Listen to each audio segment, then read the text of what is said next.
Good afternoon, everybody. This is Steve Fletcher with the Trumpet for My People. And I have seen something here I wanted to share with you.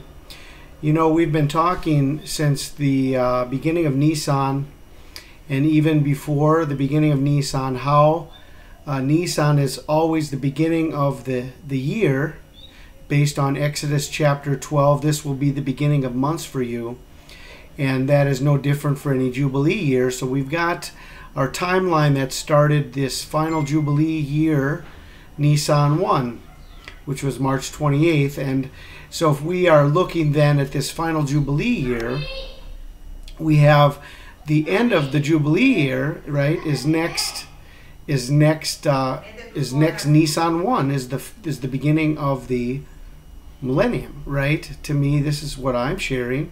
This is what I'm seeing. This Jubilee year is the confirmation that we need to understand that not only the Great Tribulation we are here now, and so we are on the beginning of the Great Tribulation, but that the Great Tribulation will not last many months at all, because we are still in the Jubilee year, and this the millennium will start at the year 1 of the new millennium.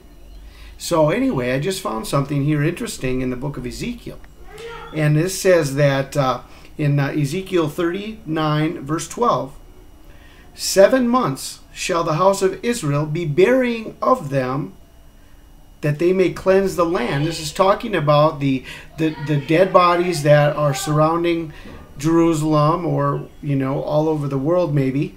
But especially here, we're talking about the place of Gog and Magog, and where the bodies are being, thrown around at the Armageddon. And sorry, I got distracted here.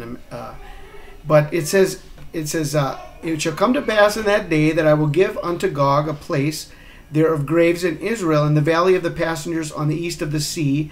It shall stop the noses of the passengers, and there shall they bury Gog and all his multitude, and they shall call it the Valley of Hamon Gog.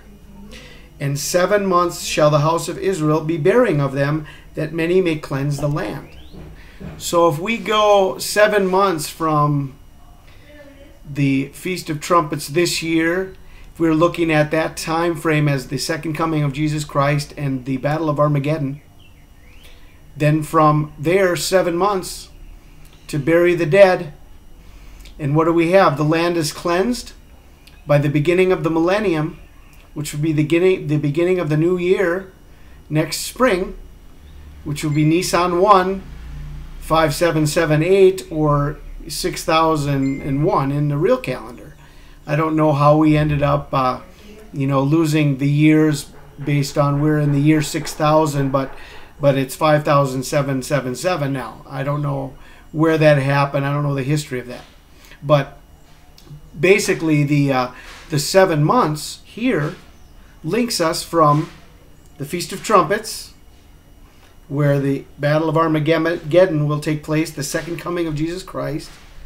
7 months will take us to the end of the year, and that will be the time of the cleansing of the land. So it says, yea, all the people of the land shall bury them, and it shall be to them a renown that day, that I shall be glorified, saith the Lord God.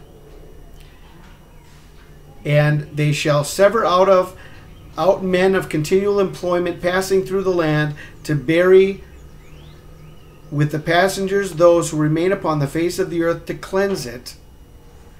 After the end of 7 months shall they search. So the land will be cleansed by the end of the year, which is the beginning of the millennium, so that the earth will be cleansed for the start of the new millennium, which is basically the new year next year, right? Because we're in the Jubilee year now. That started in Nisan 1. And that takes us through next year, Nisan 1. Well, here's the missing link from the September 23rd sign to the beginning of next year in Nisan 1. Here's the 7 months to clean up the land, so that the beginning of the millennium, the land will be cleansed, and we'll be able to enjoy earth under the reign of Jesus Christ and have the earth cleansed. The Lord will bless us so that in 7 months the land can be cleansed. So I share this with you. It's Ezekiel chapter 39, verses 11 through 14. God bless.